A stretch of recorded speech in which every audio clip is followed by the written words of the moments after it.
All right. Hopefully, I'll be back to normal. Hey, So, folks. Thank you for joining us again for another exciting episode of Yummo. This is the Year of Magical Learning podcast. And welcome to a brand new week. Today is November the 6th, and we are starting a brand new series. yeah, So, this book is probably, one of a favorite of Chris. Usually he has it was. a series if he likes the book. So, can't wait It to was. hear It was a good it. one. This is a really good book. Actually, it was so good. I liked it so much that I had the Club Any Light program read this one all together, and they really enjoyed it as well. It's a really good book. It's called The Way of Integrity, Finding the Path to Your True Self by the author Martha Beck. I don't know how I stumbled upon this book. I really don't. I think I actually was looking for books on integrity because I'll tell you the story here is how finding integrity is in this reflection, but I won't spoil it. But I think I was literally looking for books just on integrity in general and stumbled upon this book through like a Google Mm. search for books about integrity, right? And it was this book by this author. Her name is Martha Beck. She left the Mormon church, and this is her kind of like a part memoir, part exploration of Dante's Divine Comedy. I don't know if have you ever read that book or know of it, or I know of it. I don't recall what it is. so Been like a Dante's while. Inferno, Yeah, what I read in high school, which is like eons ago. Right. I've never read anything of the Divine Comedy, but after this book, I actually would like to.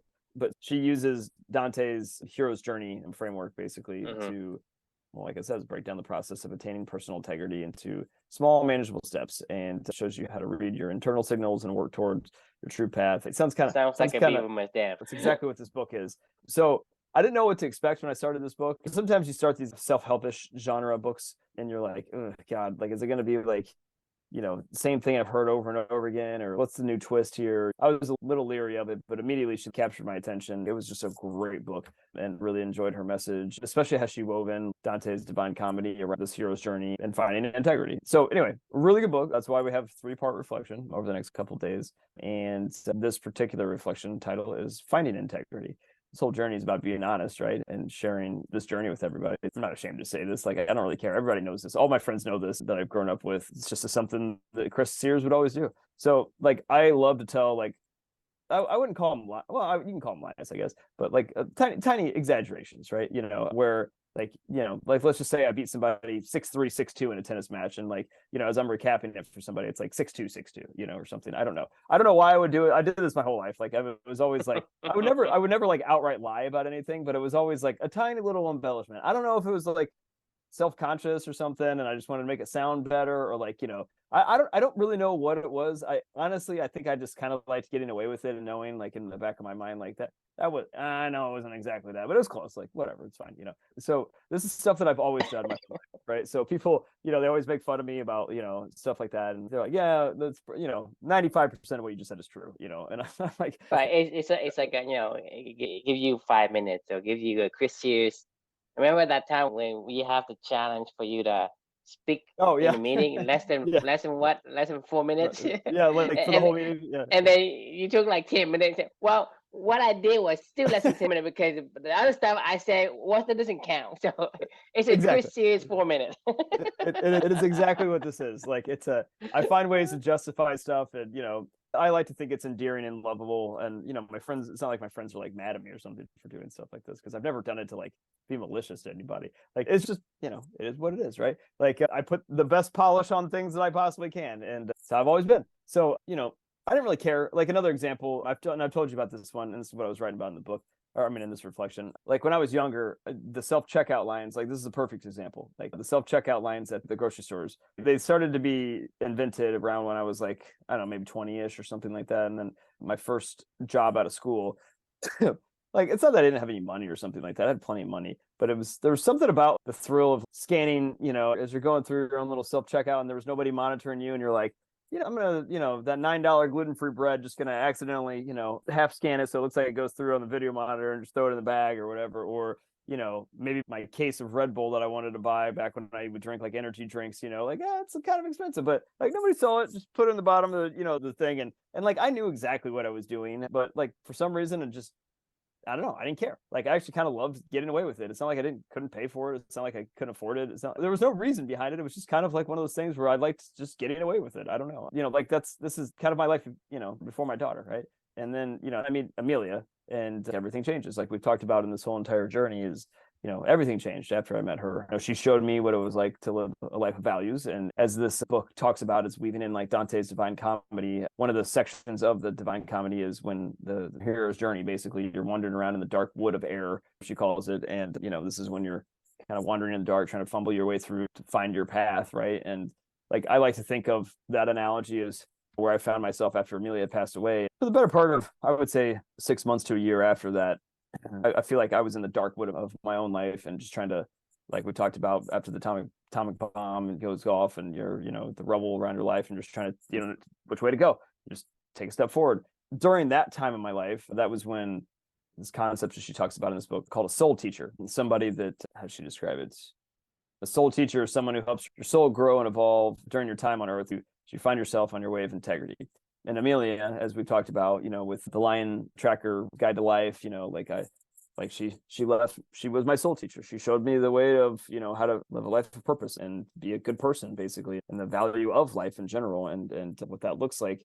And every little line track she found, or left for me, was different values that we found as we both together climbed out of that dark wood of error together. And that was how this journey kind of began. That's what we've been talking about this entire time. So that leads me to, fast forward about a year after Amelia has passed away. I'd say we're out of the dark wood of error at that point in time. She left a lot of clues and, little paw prints for me to stumble upon with different values. And we've been experimenting it. By that point in time, you and I were deep down our own journey here. And there was I was at the grocery store. This is back when the pandemic was starting to lift a little bit. Like I said, I was coming out of my own dark wood of error and I was feeling a little bit back to normal, whatever that was. Like not normal, but like not in the dark wood of error scenario of life. I was grocery store, I'm checking out through the self-checkout line, and I accidentally left, like, I don't know what it was. I don't remember what it was, but something in the bottom of the cart, and I just didn't realize I had it in there. And I'm walking out of the store, I looked down and I was like, oh shit, I forgot to pay for that. Like legitimately, I left it. I'm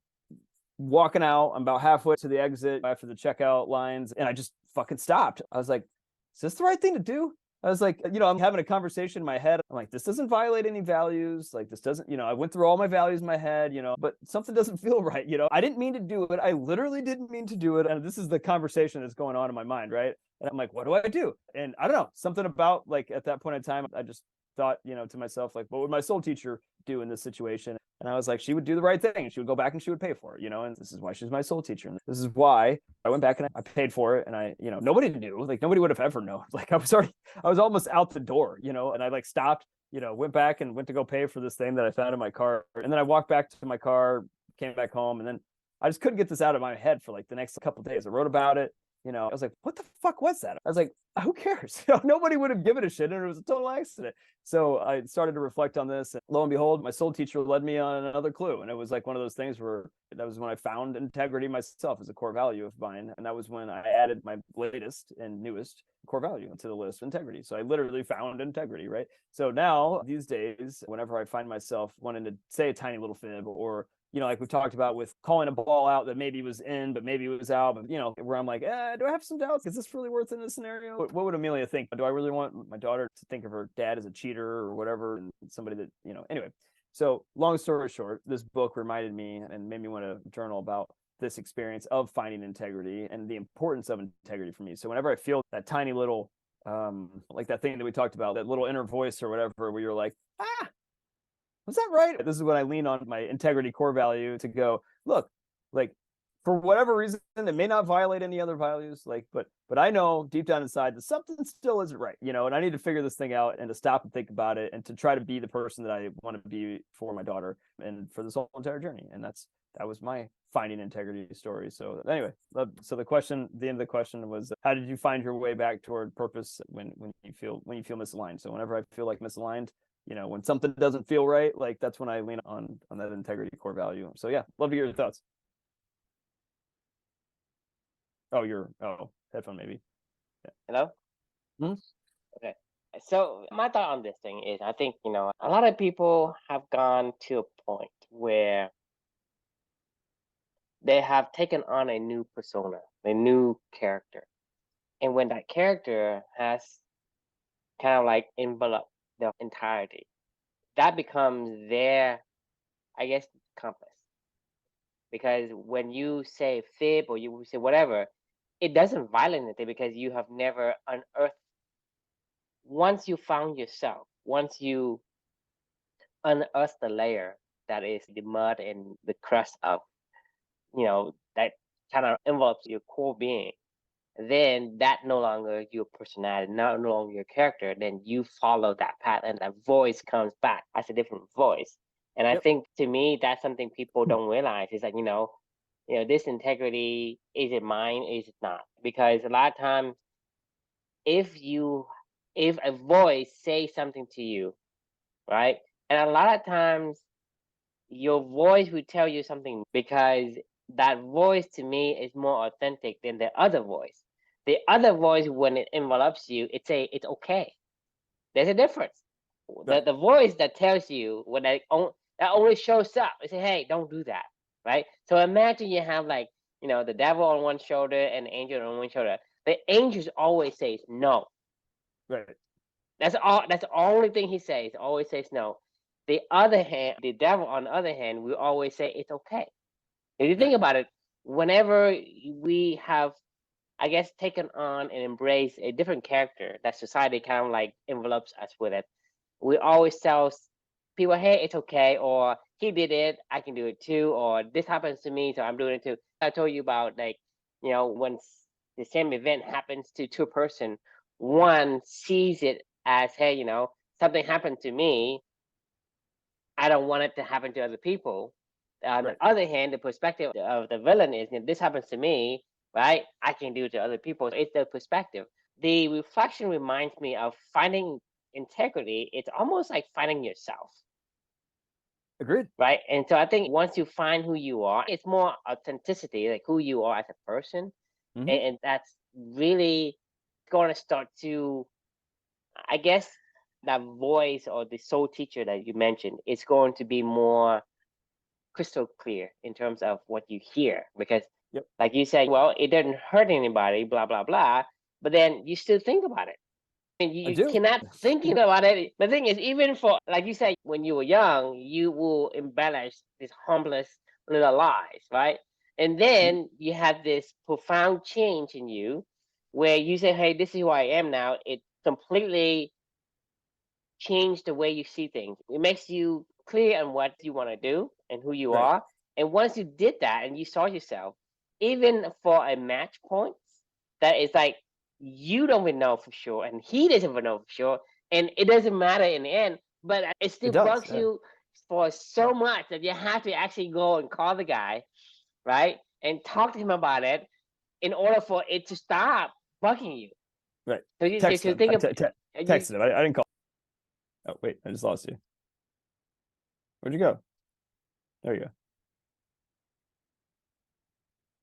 Welcome back, guys. The point I was trying to make is once you find who you are, the voice seems, it's going to be crystal clear. Yeah. It tells you there's certain thing that you are aligned with, not aligned with.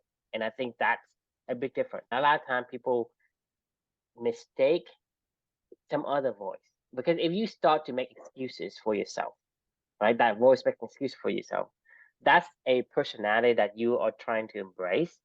And I think that's something that I think needs adjustment. I think, one of those things where it reminds me of the saying, you can't expect a fish to climb a tree, right? So when you say a statement like that, the fish tries to be competitive and figure out how to climb a tree versus figuring out that he's a sea creature or a water creature, and he needs to do the things in the water versus trying to find ways to beat the monkeys in terms of standardized things that for whatever reason society has deemed that is the thing that is most important. And so if you take your character and you go through life and ask yourself, a lot of time that you do things, and if a voice says to you, it's okay to do this, like, and like I said, people have done this to me. Like, let's say people scam me out of something. I'm going to scam people out of it, because that to me it's like, hey, if they did it to me, I'm going to do it to them. And so that's, to me, it's like you embracing a different personality. And that personality, for one, is not going Well, to give it's you not the test. different. It's not different. Like I never liked doing those things. I think I enjoyed getting away with it, but it was never like these were purposeless activities. I think that's Whether the it's point. Is they were purposelessness or not, purposeless. I think for your case, it's minor and not significant enough. But There are Yeah. people where it's significant enough to say, hey, I hate the world, I hate capitalism, I hate America. But think about it. There are billions of people, okay? I'm telling you this, okay?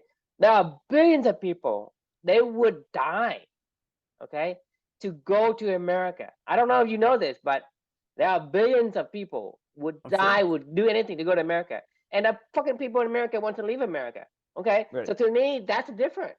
You know about the guy that you talk about that wants to work for McDonald's. Hey, I get to say America. You think about so I'm Yeah. thinking is there are things where there is a significant where you embrace a wrong personality, and that takes you down the wrong path, and that It does. spirals I out mean, of it does. control. Yeah. And that's No, why I agree. so that's why I'm issuing this warning. It's like, hey, there's certain things you say, hey, when I'm doing something, it's okay, or it's not okay. But most of the conscience, most of the voice tell you, hey, this isn't aligned because there's a thousand, a million things that will not align with who you are. And there's only a few things, and probably only one or two things that align with you. Right. Perfectly aligned. I need to be here, where this is the temperature, this is the environment, this is the tree, but I need to be here, right? Right. Right. So it could be, hey, there's water in Alaska, but I can't go to Alaska because the temperature isn't right. And you can't say, oh, because you're beaver, frozen water, it's okay. Well, it's not okay. So there are Right. millions of infinite things It that makes don't things align. crystal clear. I agree with you. Like my soul teacher, Amelia, made life really crystal clear to me what was important, what was purposeful, and what was purposeless, right? And I think the purposeless activities I've eliminated, not fully. I mean, it's still a work in I progress. mean, It it's a still work in teaches me progress. stuff, That's why it's you called a know. journey. I mean, Right, it's not like exactly. you can just go completely change overnight, but it's a journey to go I, from where you are now to where you need to be, where you should be. right. I'll give Right. you a great example. We just got back from Puerto Rico in San Juan. We were there with friends celebrating one of my best friend's 40th birthdays, and a couple of his friends, a husband and a wife that I had never met before. These are people that he's become like really close friends with because their kids are around the same age, and it's his dentist actually. I'd never met this guy before, never met his wife, but they've become really good friends with him and his wife, and that's fine. I mean, they do a lot of stuff for like kids sports and whatever all the time, like that's fine. One of my best friends that I've known since I was 5, he has another life. Like, I mean, just like I have other friends that he has no idea, like that's how life works. So these people I was meeting them for the first time really, and they were on this trip with us, and they came to San Juan, and they were obviously getting to know us. My wife and I were getting to know them through the whole trip as we were kind of all traveling together, going to dinners all the time together, doing whatever you do in like group activities. It's a weird situation to be in when you don't really know somebody and you have to go, spend, you know, every waking moment basically in like group activities with somebody, so they're like getting to know, us in general and vice versa. And this guy, his name was Josh. They were really good people, great people. They were tons of fun to be around, and we had a great time around them. To give you a perfect example of how my soul teacher has changed my life, he asked me about 100 million questions about my dietary habits. He's like, I don't know how you sit here and watch us all just scarf all this food. He was like, is it really going to be that big a deal? I'm like, yeah, I would never. I mean, I've always been really disciplined about that. But then it's like, hey, let's go to the casino because there's a casino in our hotel. And I sat there and just watched them play, for like all the time. And they're like, don't you ever miss this? Because I know one of my best friends knows, like, I used to gamble all the time, right? And I'm like, no, I don't, not at all. I'm fine sitting here watching. I even sat there and let my wife gamble, and I just cheer her on, like, and I'm like, hey, it's fine. I don't really care. Or when they all want to drink way too much or something like that, and I'm like, no, I got to get up and go on a run in the morning. And they're like, really? You're gonna go on a run every single morning? And I'm like, yeah, I went on a run every day when I was there. Like, these are the things that are important to me. Like, I'm not saying I don't want to like participate in stuff, but I don't don't allow like the environments around me to like dictate to me anymore. Before I would do that, I'd be like, oh, whatever. I'm on vacation. It's fine. I can get stupid Yeah, shit faced. because whenever you align with who you truly are, more of the saying that you hear from your voice, they say, don't do that. It doesn't align. It doesn't align. It doesn't align. It's exactly Right. what it is. And when Yeah. you align, and when they say, okay, this is good. But whenever you have something, it's okay. Like people say, you only live once, right? Live a little. All these saying is saying it's okay. It's okay to gamble. It's okay to have fun. And what you here for? Right. Put it then in the universe. What else the saying is what else Right. are you here for, right?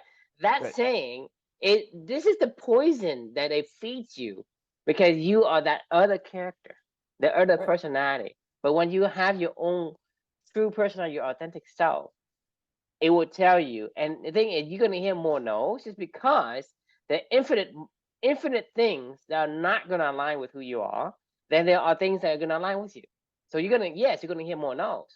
But more at peace than ever, because I don't really ever feel like Exactly. I have to make decisions. Like I'm just like, no, I got Because stuff I got to do. I'm gonna do that. Like, and that's like, I don't care if you think that I'm lame or boring or but the thing whatever. is, to me, the thing is, once you understand who you are, and when, like for me, like whenever a person tells me, go ahead and drink this, go ahead and smoke this, it's like you only live once, and live a little. To me, what do I feel? I don't feel sorry for myself. I actually feel pity for that person. Yeah, That's a big difference. Because the thing is, in the beginning, when I didn't know who I am, I would feel kind of bad. I didn't get to participate. I'm getting short yeah. end of the ball, Like you feel left right? out, like you feel, But yeah, now, if people tells me that, I actually feel sorry for that person. When I see people travel by themselves, right, and posting pictures and saying this and that, I say, well, you're not happy. You're trying to find happiness elsewhere. You're right. trying to find something that you don't have. To me, this is not a trophy. To me, it's a sign that you are miserable. So Yep. I actually feel sorry for people who tells me that now that I know who I am, that I'm like, because thing is, you really can't change the way I think about myself anymore. Right. Before you could, right? And I can tell you, I'm not very easily peer pressure in the beginning, but even then, when I was younger, from time to time, I would think about, because you have these thoughts, right? Hey, people say that. Why do they say that? But until you actually understand who you are and find out who you are as a person, then it doesn't change you. It doesn't even like nudge you even for a little bit. It actually Right. makes you feel the opposite. It makes you feel that that person needs your help more than ever. Say, look, dude, Right. Right. But why are you killing yourself with it? Why do you the, need to feel something the that's thing that empty? agreed. The thing that I actually stressed out the most about on this vacation was one day I was an idiot. We were taking a walk on the beach with my friend that was turning 40 and his wife, and I was Hmm. like, hey, all you gotta do is go around this like little rock, thing, and like there's a whole other section of this beach and it's huge and it's awesome. And Hmm. they're like, oh yeah, or you'd have to walk up to the street and go around like 2 blocks or whatever, and then come back to the beach. I was like, or you can just stay on the beach and we'll just go over these rocks. I did this morning when I was running back. I was fine. It was fine. I was like, not a big Hmm. deal. I did it in the middle of the day when we're taking this walk in the middle of the day after like just grab some drinks or whatever at the beach bar. And we were just like taking a walk down. And I was like, you guys want to bring your shoes though? I'll bring your shoes, right? And I'm walking across these rocks. They're not like dangerous. I mean, they're kind of dangerous. At least in the morning, they were like, you definitely needed shoes, but you could Hmm. easily just walk over them and like, whatever. Well, it was now like a little past noon. So the Hmm. rocks were covered in like water and the waves were coming in and out on top of it. And they're Hmm. all like looking at me going like, are you sure about this? And I was like, yeah, no, it's fine. It's fine. And they're like, okay, all right. So my friend's wife starts following me and we like start walking across one of the things and this wave washes in and my sandal flies off. I'm like, oh shit. So I'm trying to grab it and I had my phone in my hand. I reached out with my phone in my hand, I catch the sandal and my phone gets soaking wet in the seawater. But I grab my sandal and then they're looking at me and they're like, and now my friend's worried about his wife and he's like, you guys get okay? And I'm like, yeah, it's fine. They're all going, we're good. We're going to go back this way. I'm like, fine, whatever. So we end up going back toward the resort and walking back and they're like, you're an idiot. And I'm like, yeah, whatever. I didn't realize it was high tide. Well, little did I know there was a tiny little crack in the top of my phone. Well, no, I knew there was a tiny crack in there, but I didn't realize that like it was not waterproof anymore. Well, my phone gets all fucked up. Like by the time that I get back home, I couldn't like the Face ID wasn't working, and for whatever reason, it was like really dim too on the screen. And I was like, something's weird. So I tried to restart it, and then when I restart it, it wouldn't restart. It just kept flashing like this little Apple logo on it, and I was like, uh oh. I was like, what the hell is going on? So then the reason I'm sharing this is to your point of like when I got the most panicked, right? I was like, oh my god. I was like, well, I didn't bring an actual book down here with me. And I was like, this is where I write my notes. Like when I journal in the morning, I was like, audio book that I was in the middle of, I was like, oh my God, I'd already done everything that I was supposed to do anyway on that day. Right. I was like, fuck, like if my phone is like out of commission over the next 2 days, not that I care about my phone, but like, I'm not going to be able to do the stuff that I like to do, in general. And that was like when I got really panicked. I was like, all right, I got to figure this shit out. So I, grabbed my wife's phone and I started, luckily there was this phone repair shop literally like 2 blocks from the hotel. And I was like, that's weird.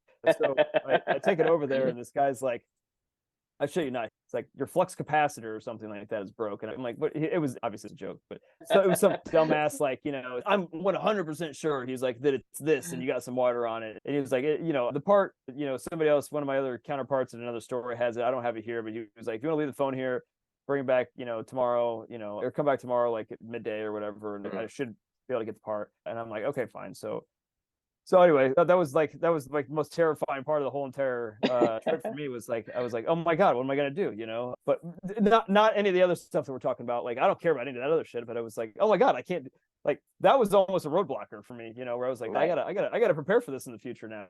What do I do? I need to bring some backup books when I travel, like hard copies and a journal, an actual journal to handwrite if I need to. How there are certain things that we have accustomed ourselves with, and it becomes like life or death situation where if I don't have my phone, I'm gonna die, or like a lot of people, for whatever reason, they miss an exit and they run into the little bar, that little, like, kind of like Oh the yeah, we're rail thing. divided. It's like, dude, because I think Just we pick we are one. so caught up in becoming this new persona that someone else enveloped for us, that we I mean, once you found yourself, right, the things that would have like completely derailed the whole entire day Oh is yeah, not even registered in your mind. Hey, my phone is broken. I can't Facebook anyone. right, right. You know what I mean? And so it's amazing to see that kind of, because it's proof that the things that we think we need today, it isn't needed at all. The No, things that, hey, like if the phone or some sandals or something that's missing, or you get scammed, it's not the end of the world. Even if you lost all your money, you still right. have your health, right? Right? I Yep, mean, you can make yep, it back, because people yeah. said something about the bird isn't afraid to land on a broken branch because it doesn't rely on the branch to hold it up. It relies on its wings, right? So Yeah. it's not afraid. And so that thing is, once you really see who you are and see the kind of personality that makes you you, it's a whole new perspective you see. There are things that it doesn't Yep. matter to you, and there are certain things most people would go and have the whole day ruined just because, for whatever reason, they're out of commission. They can't use the internet. They can't call somebody, but they don't imagine that, hey, 30 years ago, there's no phone. I know, man. I was thinking about that. So the next morning, I went on a long run. So we were staying in this area called I don't know. Have you ever been to Puerto Rico? No, I have not. San Juan's the capital, right? Hmm. It's a cool area. But their main beach area in San Juan is this area called Condado Beach. It's like where all the resorts are and stuff, right in the middle of the city. If you keep going down the coast from Condado Beach, is what they call an area called like Old San Juan. That's the old Spanish settlement of the main city of San Juan, where it was like these cobblestone streets and like these awesome like Spanish, like it's a really cool area. They had these two huge forts that blocked the bay that were like the Spanish built, these massive forts that bookended the main city, and it was built on this hill. It's overlooking, like, it's just beautiful. It's like awesome, awesome, awesome city and awesome, awesome like area. And the old San Juan area is like just really, really cool. Well, to your point, the next day I was like, well, I got I'm going on a run in the morning. I was like, I can Google it really fast on my wife's phone or something. But I was like, I think I know how to get there. I mean, I did. Like, you could follow like a beach path. I'm like, I'll figure this out. Like, it's not a big deal. So I'm like Hmm. running there. My wife ran with me actually out to Old San Juan from the resort on Condado Beach, which is about like 3.5, 4 miles or something, just depending on where you go in like Old San Juan.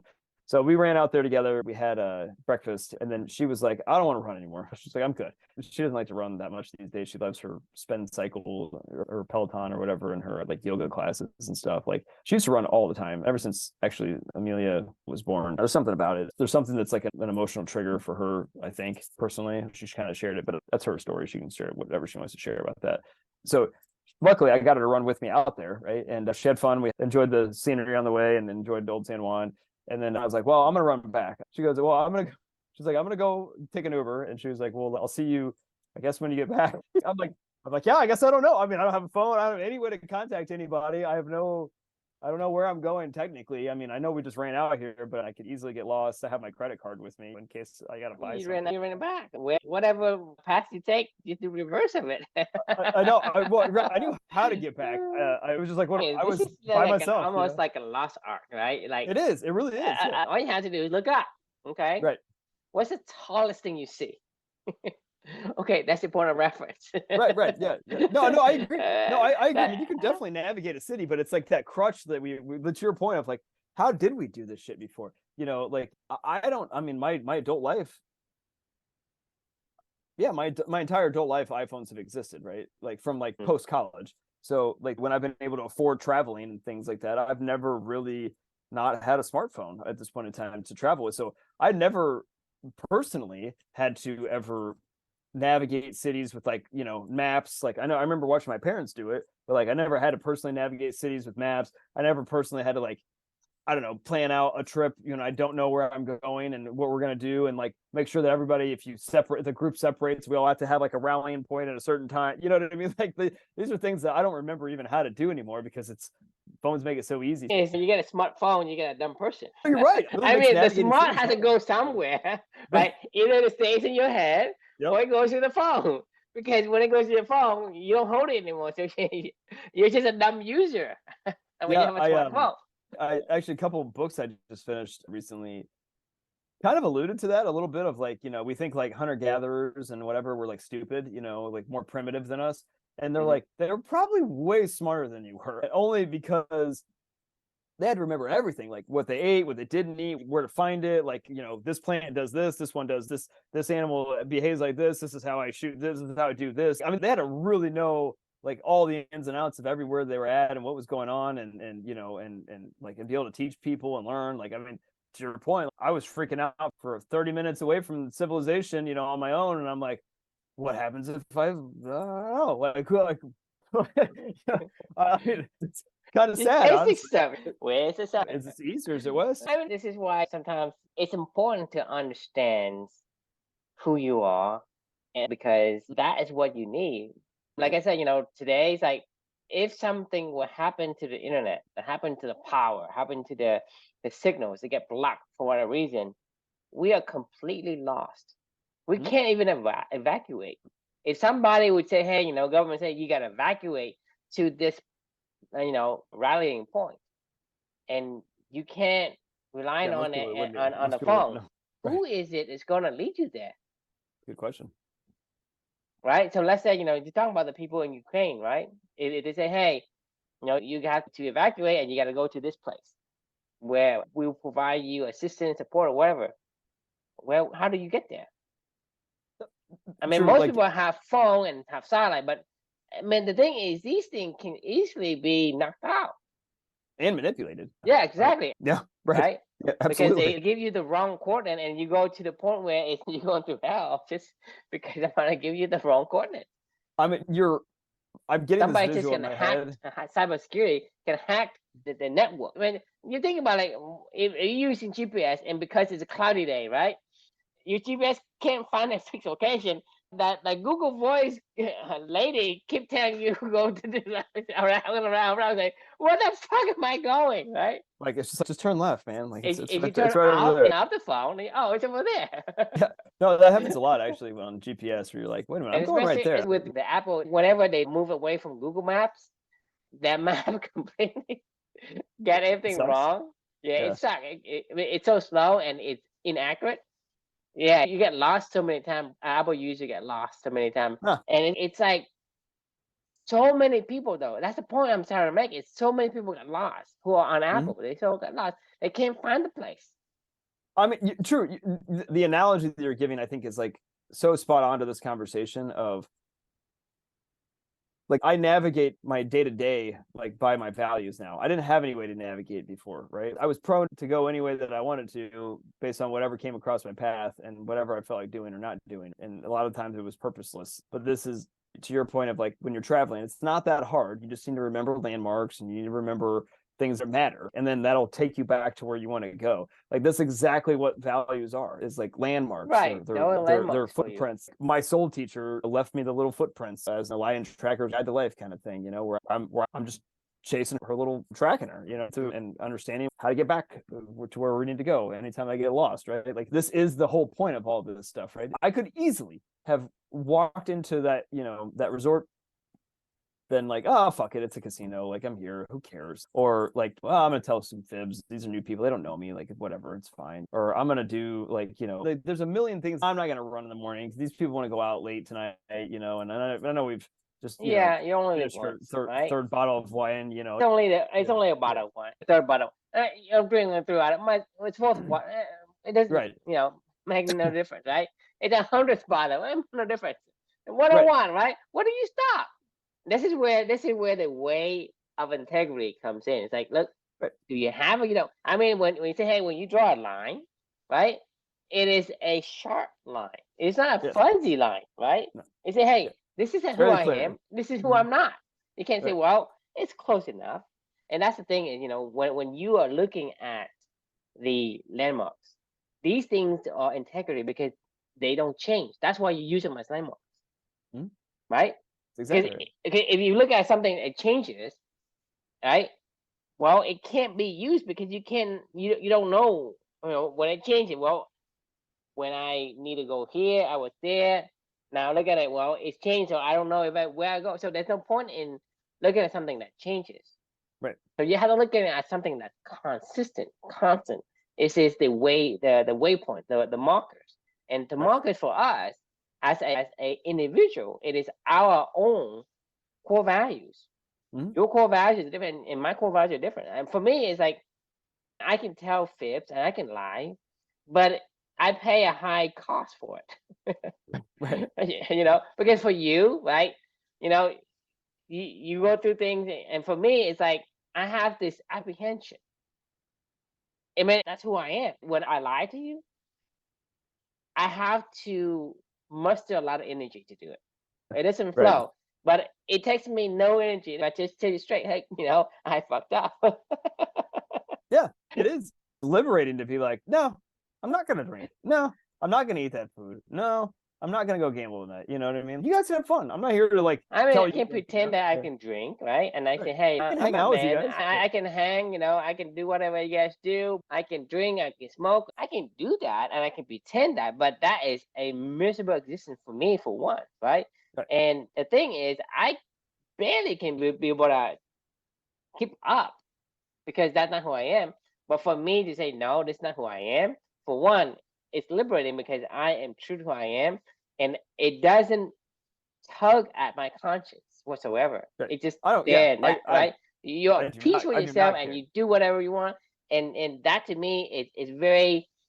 Free. I call it anchoring because in the way that I say it's anchor because you're like this anchor, right? You cannot be swayed by anything. It makes you feel like you're crystal clear where you stand, and to me that alleviates the anxiety, right? The anxiety of this and that and the other one. Because I say, well, I don't drink, regardless of what people say. If I don't care if you're mad at me, I don't care if you think I'm rude. I don't care, right? That's who I am. You can think whatever you want. But the thing is, when I did that, and that's who I am as a person, I don't think about it again. But if I pretend to be this, other person I'm not, all night long, all day long, I say, well, did I do it right? Did what people think of me? Blah blah. So your thoughts is like racing about this stupid thing, this stupid like persona that you're embracing. Just like you say, hey, I call it out on this. I'm keep thinking about it. Why can't I shut it down? You think about it. That's the tug, and it's not. When I was playing that pickleball match, there was a shot that was clearly out, and my opponent was like, "Are you sure about that one?" And I was like, "I am 100% sure." Doesn't matter what the other person thinks. It doesn't at all. Like I knew it was out, and I'm like, "It's fine." Your mind is basically wrap it up and basically put it in the drawer. It doesn't think about it anymore. You're completely allowed to go and do other things. But if you don't, it keep holding on to you, keep tugging onto you, and you get anxiety, and you're miserable. You can't enjoy the moment. It's very. I think that's the word. Is miserable. Yeah, I think you're totally right. Which, by the way, I think that was the wrong word to end on because I'm not miserable right now. But I was going to say I'm really tired. Exhausted. That was a long. That's been a long 20 or 48 hours of travel and work, and in this pickleball, Right. Yeah. Tonight. But so anyway, all right. If you're cool with it, let's put a pen because we got two more of finding integrities. Continue tomorrow. They're good. These are good ones. This is one of my favorite books. I think this is one of those books that I want to go reread a few times in the future. Just it's a good reminder. And also Dante's Inferno or Dante's Divine Comedy is something that was a good reminder. I've wanted to read that one for a while. I actually bought it and I was I was I don't know, something was weird about that book where I think I bought the wrong version. So I'm gonna try to revise this one again. Awesome. All right. Well, thanks for joining. The question we can leave for everybody is, how do you find your way back toward the path, toward purpose when you feel misaligned? Like, where do you find your landmarks at? What's your methodology? I think we know ours, and that's important, So yeah, love to hear your answers someday if we ever get a chance to talk about it. But thanks for joining, and we'll see you tomorrow night. See you tomorrow. Good night.